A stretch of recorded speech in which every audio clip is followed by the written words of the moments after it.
What a difference a day makes. You remember our video from yesterday, it was clear, and today we've got vertical cumulus. So what's going on? If you're an inquiring forecaster like myself, you're going to want to look at those changes, and a good way to do that is to go to someplace like Pivotal Weather and just look at the forecast skew-ts and compare them from a previous run from the previous day. This is what we did here. I took the Thursday sounding and did that in blue. All the elements on this chart that are blue are from yesterday. Red is the temperature, winds, everything from today. The sounding, yeah, that definitely does look different. So let's compare that. We'll look at the temperature lines over here on the right side. We see that the layer from about 900 millibars up to about 700 has cooled quite a bit. So it's shifted from this over to this here. So what could be causing that? Well, one factor could be lift, but if I look at the omega over here on the left side, I don't see a whole lot of lift. And that's a substantial amount of cooling, so dynamic lift is very unlikely. That leads us to our other possibility, which is advection. Are the winds changing? Yeah, there's a pretty significant change. If we look over here on the right side at the photograph, look at how the red from yesterday, the blue from yesterday, is kind of grouped over here, and the red plots are over here. This shows you that there's been a change in the winds. The average winds yesterday were about here. The average winds today are about here. So we've shifted from a very slight westward drift to a pretty stout east to west drift. So it's heading towards the west. And we can see that in the wind plots there. If you take a close look at the reds, you can see that there's a lot of 10 to 20 knot plots. And yesterday they were just kind of all over the place, looking at the blue ones. What other changes have we had? Look at the moisture. That was the low-level moisture from yesterday. It was only about barely a kilometer deep, and it has actually thickened almost up to 850 millibars there. And we can see that even at 850, there's more moisture. Okay, so we're seeing increased easterly flow, cooling, and more moisture with more moisture depth. Okay, that's good information there. The top of the troposphere, it looks about the same. Maybe a slight moistening, but it's pretty similar to what we had yesterday. And the very low levels near the surface, it's about exactly the same, so there's been not much change at the surface. So it's pretty obvious that most of our changes have been roughly from about 3,000 to 4,000 feet all the way up to about 9,000 feet. And that's where we can go to the actual charts and try to pick things apart a little bit. Here I've taken the 850 millibar run from yesterday. This shows the temperatures in this orange and red shading and the wind flow. So this is going to be at about 5,000 feet. So at the time we flew the aircraft yesterday, things were clear, and you can see that we had temperatures around 22 to 23 degrees in our area here. And we had a very slight west and southwest wind. Now let's run things forward 24 hours, and I want to kind of clue you in where to look. Check out here around New Orleans. Remember yesterday we were talking about that little easterly wave moving from east to west. And that's kind of a mid-level feature, kind of a trough that's moving westward about maybe 300 to 400 miles every day. Maybe closer to 300. And watch what that does to change the wind flow. So here we go. There's noon yesterday. There's dusk. And then we go to the overnight hours. And then dawn. And you can see the winds shifting around to the east. And then through the early morning and the mid-morning up to the current time. pretty stout easterly flow. And that little low pressure area right there near Beaumont, Texas. And if we follow the streamlines, okay, so that explains the change in the top parts of the boundary layer. It's that little influence from that low pressure area helping to deepen the mixed layer. And another thing that it's done is, you can see yesterday we had that cap right there about 3,000 feet off the ground. It's kind of eroded, and it extends more up to about 6,000 to 8,000 feet. So it's higher. The clouds can easily reach their LCL, and they can even have a little bit of vertical development before they hit that ceiling up at about 8,000 feet. And that explains why things are vertical. But it still looks like there's probably just enough capping there at 700 millibars to keep things shut down. And that's where we would look if we wanted to assess the possibility of thunderstorms later today. So that's how we pick apart this summer situation, and you can apply this knowledge to places like Little Rock, Birmingham, Atlanta, and even through the Midwest and Northeast U.S. You know, the weather works the same way, and this is one way we can pick things apart by comparing two graphics, two skew-ts, and figuring out where the changes take place. There's the cloud field associated with that low down near the coast. Looks like the sea breeze is active once again. We can see it extending like that, maybe a secondary boundary about like that. And along it, some towering cumulus and cumulonimbus kind of surging north through this entire area. Up to the north of that boundary, doesn't look very vertical, just mostly moderate cumulus, not quite towering cumulus, but it is definitely a change from yesterday.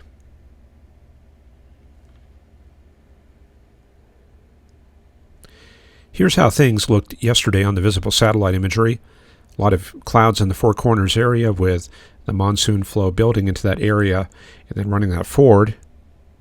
You can see things got quite active all the way from Colorado with bigger storms around Alamosa, and then a secondary cluster of strong activity from Tucson to Deming, New Mexico. And that kind of signals the approach of the monsoon building westward into Arizona. I would expect maybe in the next couple of weeks we should see storms in the Phoenix, Kingman area, maybe Gila Bend. It's getting to be about that time of year. Starting out today, very similar picture, then running that up to the current time. Yep, stuff going up around Durango to Alamosa once again. Should be big storms there in that region. And looks like that cluster around Tucson is definitely going, and probably some more out around the Albuquerque, Grants area.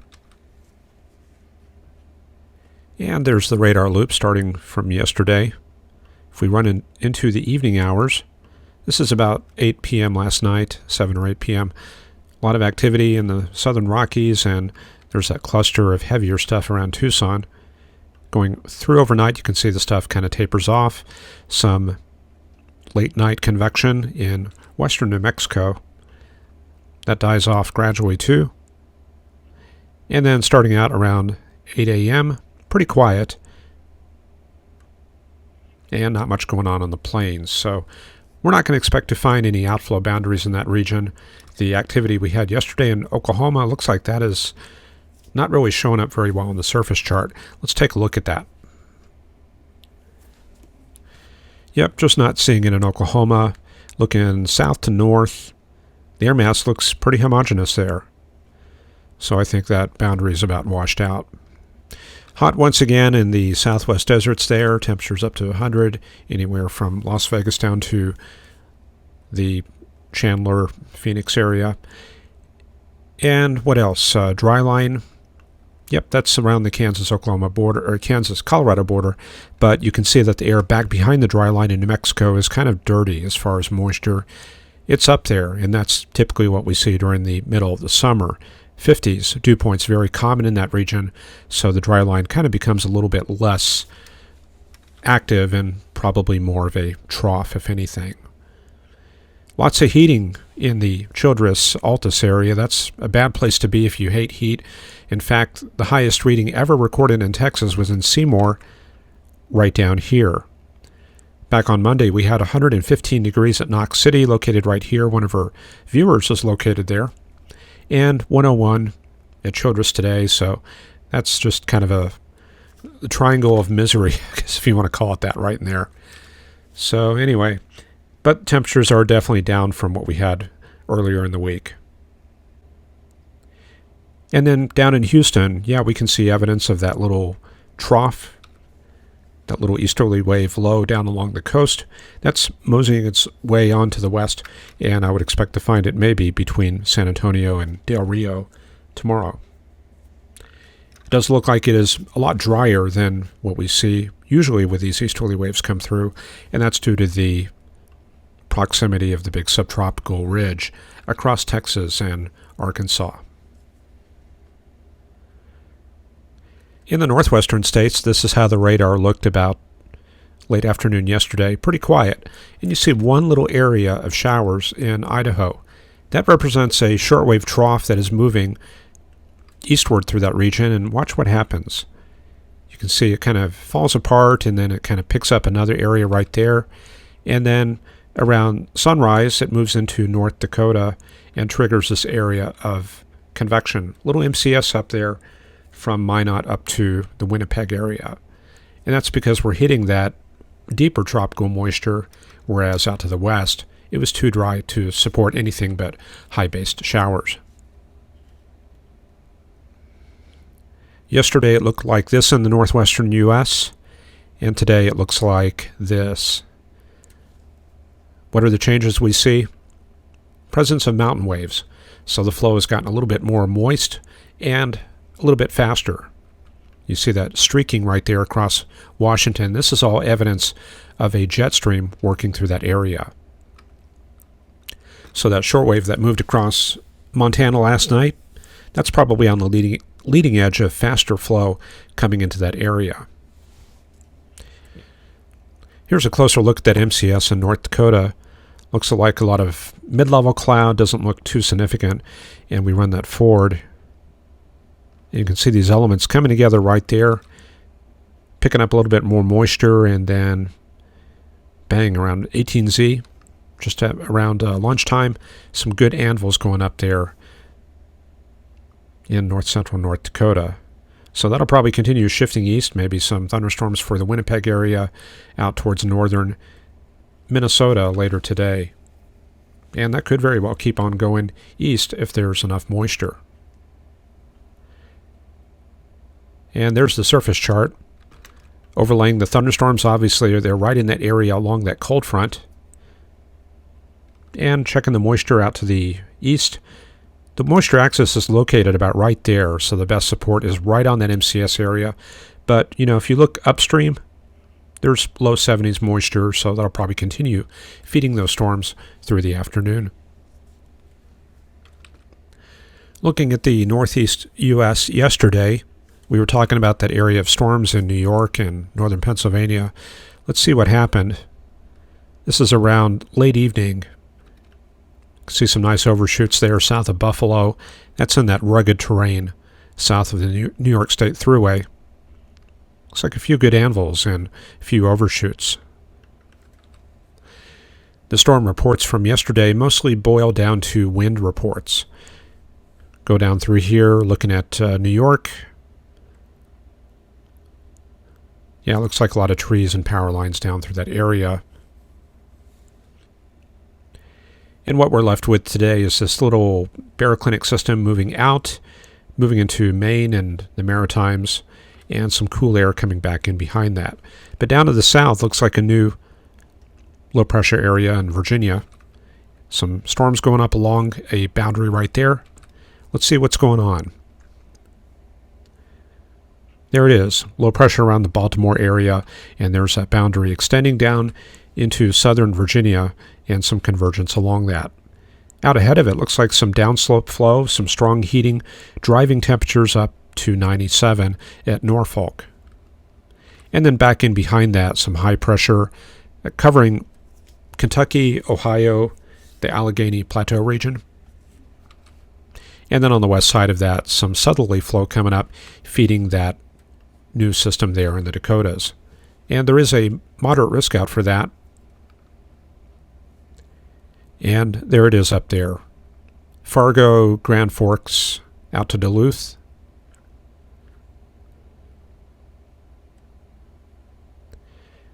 This is a derecho type threat. So it looks like our suspicions are correct. It's probably going to feed off that moisture and organize a good cold pool there, and probably some very high decapes out ahead of it. Yeah, let's check out those decapes. There's our MCS up there in North Dakota. I guess we're kind of expecting that to maybe track that way, kind of in a swath like that. So what we're going to do is we're going to go and find the decapes. There it is right there. This is the SPC mesoanalysis page. You go to spc.noaa.gov/exper, and that'll take you to this. Now, we do have to be careful not to take these values too literally. Like in here, values are pretty low, so there's probably something that's biasing the equations. This MCS is probably going to feed mostly off of this type of air, where the decapes are up above 1200, which is definitely supportive of derecho type activity. So what's happening up in northern Minnesota? Well, just looking at the surface plots, northern Minnesota there, looks like the dew points are a lot lower north of this area here. The best moisture down to the south, 70s dew points. So probably the capes are higher in that region, and here we just have low capes going on. This is a high-resolution rapid refresh plot of the dew points. You can see that the 70s dew points are just north of Minneapolis up to south of Fargo, and as the afternoon goes forward, they'll mix out a little bit, but the moisture as a whole will surge northward, and you can see the thunderstorm areas, the MCS, pushing through Fargo just after dark and coming into this area of 70s dew points. So that kind of shows what's going to be happening later on. And then around midnight, 3 a.m., 4 a.m., a lot of it will surge into the Minneapolis area and St. Cloud. And in the southeastern states, this is what it looked like yesterday. You can see that low pressure area affecting mostly the New Orleans area. Pretty quiet except for western Georgia, the Florida Panhandle. And then starting out for today, very clear across the southeast U.S. There goes that congested area of clouds into the Houston-Beaumont area. And looks like we've got a boundary there in Kentucky, Missouri. We're going to look for that on the charts, and of course that cold front in Virginia. And there's the surface chart for today showing that front there in the Carolinas and Virginia. I didn't notice anything when I was analyzing in this area where those storms are. Evidently there's some sort of subsynoptic scale boundary dividing these. I would say that's 90 over 70 to 75 from these cooler 85 over 73s up to the north. I'm wondering if that's tied into that little boundary that was in Oklahoma yesterday. I'm not sure, but yeah, I would have to put something in this area because there's obviously some sort of cold pool, especially right in this region right here where the temperatures are around 78 to 80. So it's possible that might be a decent solution. If I was forecasting in that area, that would probably call for a more detailed analysis.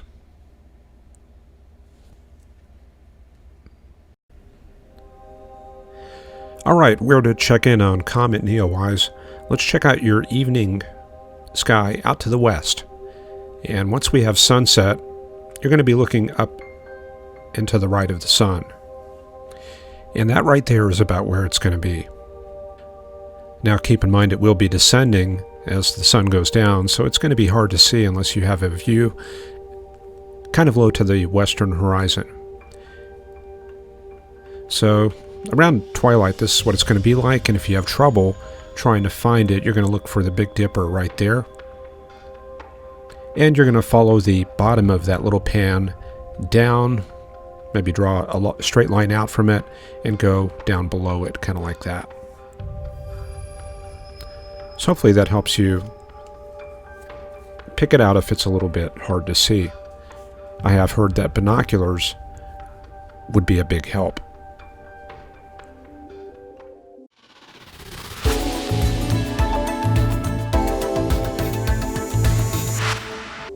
The Ozark Plateau. Where is that?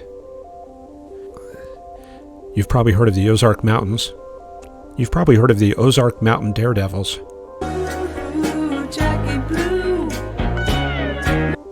But the Ozark Mountains actually refers to the Ozark Plateau. And we find that it's pretty much this entire area covering the Boston Mountains all the way up to St. Louis, Missouri. This is a uplifted area, and there it is on the terrain map. Boston Mountains of northwest Arkansas located right there.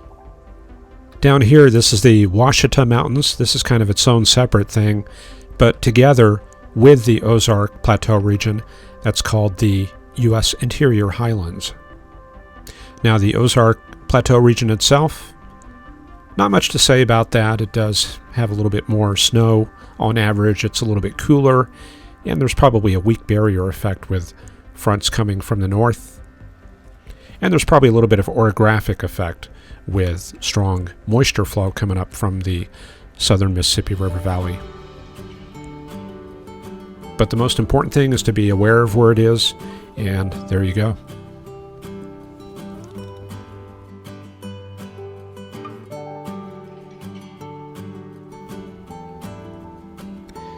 And that closes out another week of Forecast Lab. Hope you picked up some useful tricks and techniques. We'll be back at you next week with more of that.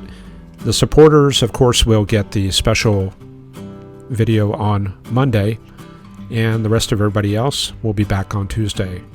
Take care. We will see you soon.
Johnny, how much more coffee?